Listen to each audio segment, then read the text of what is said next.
Oh yeah, perfect. Still none.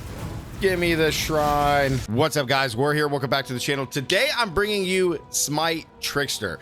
Now, if you guys have been following the channel, I've really kind of honed in on doing Trickster, Power Siphon Mines, as kind of like my league starter for the foreseeable future. And it really goes smooth straight into Trickster, Smite. I really love this build. It's super fun, super powerful. It's really good, and I'm not even in the super end game yet. I'd probably say I'm in the mid tier, probably not even mid tier. Like, I'm doing like 16.5 maps. Just kind of hanging out, fighting regular bosses and doing all these things. And the build is just so much fun for me. So in today's video, we're going to go over everything that you guys need. Kind of what you saw in the beginning of the video with a little bit of a showcase. But you guys know Smite from other creators, so I'm going to bring you Smite. We got it on the channel. I think this is going to be one of my favorite builds I'm going to play for the foreseeable future. It's not anything new. Smite has been around for a long time, so it's kind of crazy that it's gotten so much popularity and so much hype around it, especially after a nerf. So let's go over everything. I do want to preface this that I'm still relatively new to Path of Exile 1, guys. So if there is something that I'm missing or something I didn't go over, please let me know down in the comments. Also, I'd really appreciate it if you guys can give me some suggestions on how to make this build better. I will have a link to the pub down in the description. So without further ado, let's go ahead and get into this. We are doing Smite of Divine Judgment. This is just a phenomenal skill. We're just going to throw Smite down and destroy everything in its path. It is a melee skill, which is really cool. So if we come over here to Smite, it is a melee strike. It's a lightning skill. So we're going to be able to avoid things kind of like a lot of stuff. I mean, it is going to be kind of up close, but it's really not super up close. It is just a super fun build. You're just going to kind of run around tapping Smite and just destroying things. So let's go over the key pieces of gear that you need. How the build works is from the Ethereal Edge. Everything scales through this. The more energy shield that you have, the more damage that you're going to do. So if you get a really good one like this, late as it is now in this league, these things cost a bunch. This is like 50 divine or more. So if you can get it early on in the league start, then you're really off to a great start. You don't need it to have it corrupted, but for the super end game you will. But the amount of energy shield that you have, guys, is how you're going to scale your damage with this weapon. Now, other uniques that we have in the build are going to be the Aegis Aurora, the kite shield. This is really just some more flat E, or not flat, but percent ES. This gives us some really good resistances here, and we recover it when we block, which is great, and a little bit of elemental damage. So super good shield. Not going to be for the end game. We're going to craft a spirit shield here. I got a bunch of gear to craft in here, which we will do in some other videos, guys. I'm going to show you guys how to craft a lot of this gear. The next item is going to be the Whispers of Infinity, the Sea Glass Amulet with Arcane Focus imprinted on. So we get more energy shield, faster recharge, and 10 more intelligence. So this is just really great. It's just adding some more chaos damage, giving us more ES, which in turn gives us more damage. And skills cost energy shield instead of mana or life. So you can see that my mana reserve is 2. Oh, let me get rid of my text here because I was running essences. My mana is 2. So all my skills cost shield, which is great. Otherwise, I wouldn't be able to use them. We have a bunch of auras in the build, which I'll go over. But yeah, this is huge for the build. I think I use this all the way to the end game. I don't know if I'm going to switch over to a Negate Amulet. If I do, we're going to have to change up the build a little bit. Next is this beautiful Anthema. It is a Moonstone ring. This gives us more ES, more intelligence, and this allows us to cast more curses because we got a curse set right here, which is great. We're going to be applying, or excuse me, where is it? Down here, we're going to be applying multiple curses, Enfeeble, Punishment, and Desecrate to all of these enemies through Arcanus Brand. So this just really allows us to do that. If you don't want to have such a huge curse, then we can take this away, but this ring is just super good. Next, we got the Tides of the Time Belt. This was probably going to be one of the big upgrades, but the main thing with this is utility flash gain charges every 3 seconds. So all of these flasks gain charges, and they're just going to pop constantly, which gives us all of our resistances. Because as you guys can see, my resistances are capped right now, but if I take all of these potions out, you're going to see that my reses are really bad. So this is going to give us 35 to all. This is going to give us Onslaught, which is a huge attack bonus for us. This is going to give us cold res. This is lightning res, and this is fire res, which is fantastic. So we cap these out when we pop them all, and we have no problem whatsoever. So this belt is really, really good to keep those flash charges up. Now, we are CI, so we're immune to all the chaos damage. That's why we got 1 hit point, of course. So if you're not comfortable with that, then this probably isn't the build for you. Outside of that, all of our other gear, our boots, our gloves, our helmet, and our chest piece is all going to be evasion based besides the chest piece ES based besides the chest piece, which is going to be a hybrid of evasion and ES. You want to get as high ES as possible. I still need to upgrade my gloves. I am trying to roll these things like crazy, but this has been proved to be really difficult. RNG has not been with me. Luckily, I got the RNG on the boots, which is great. Intelligence is amazing. Spell suppression here. This chest is really, really good until I kind of get my super in-game one. Same thing with my helmet. My helmet is fantastic with a chance to suppress spell damage. So there's a lot of great pieces here. We got some mana reservation in the helmet to help with all of our auras.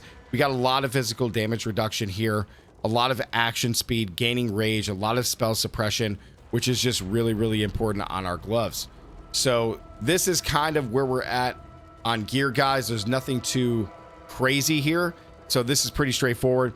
Now, outside of that, let's go into the skill tree. We got Smite of Divine Judgment. We're pairing this with Vitality for more attack damage, elemental damage with attacks. If you guys got the money, get an awakened one. It'll help you. Then you don't have to worry about reflect maps. Multi-strike. If you get an awakened one of these, you're a god. This just allows us to hit. So when we do cast multi-strike or smite, it throws down 3. That's why we have multi-strike here. And then we got damage on full life support and also energy leech support. So we got some more damage here while we're on full life, which is always. And then energy leeching, we're always leeching. So we're going to be able to get a lot of extra damage there. Now into our supports, we got Poacher's Mark with Mark on Hit, as well as Smite. This is for Val Smite, which is great. Now we got our curse support here. I already showed you guys with the Arcanus brand, Desecrate, Punishment, and Enfeeble. This is really just for hard elites or bosses. Otherwise, you don't really need to use the curses. Next, we got Arctic Armor for a defense layer with Grace, Discipline, and Enlighten. Enlighten is going to allow us to run all 3 of these, which is why our reserve is just, we're at 2 mana. So make sure you have an Enlighten. If you don't, I suggest you get one. Otherwise, you're going to have to cut ties with one of the auras. Next, we got Auto Exertion here. This supports War Cries and they trigger on cooldown. So we got General's Cry with Vitality support, and Blade Flurry just adds a huge damage boost to the build. Our other ring is just a stat ring. So Fire Res, Intelligence, Strength, Max Life, which I didn't need Max Life, but that's what ended up getting rolled on it. And then plus to all attributes. We can still Exalt Slam this, but I just haven't yet. And then in our shield, we got Tempest Shield, which is great. We also got Blood and Sand, which is fantastic, as well as Leap Slam to get around. Now, if you don't like Leap Slam, you can use Shield Charge. Perfectly fine. It's whatever your preference is. So that's the skills, guys. Let's go over the passive tree just so I can show you kind of where we're at. So I would say that this is a mid-game build. We're somewhere around 15 million DPS, maybe closer to 20 million once we can get our last jewel here, once we hit level 98. I'm currently level 97, so there's really not a whole lot we can do here. But let's go over it. We are a Trickster, so we got Polymath for damage, right, and recovery. We're doing one step ahead because now I'm at a point where we really need just the action speed to help out. Otherwise, you're going to go Swift Killer for the increased charge duration and charges. And then, of course, we're coming down here for Escape Artist, which is a huge defensive layer for the build. And then we're doing Soul Drinker. Now, we got Escape Artist because of all of the massive evasion and energy shield. We're converting a lot of our evasion over to ES, which is why we need so much. I only got 11,002. I'm trying to get to like 15,000 and just call it quits, because otherwise we're talking about mirror level to kind of make this viable. Otherwise, like, I think I can get to 15k ES once I upgrade my gloves to Warlock gloves and upgrade my chest piece. And I think that's about it. I think those 2 huge upgrades can get me pretty close. Now, with that Trickster out of the way, we're going to be grabbing a lot of nodes here. Coordination for attack speed. We got Void Barrier for ES and evasion.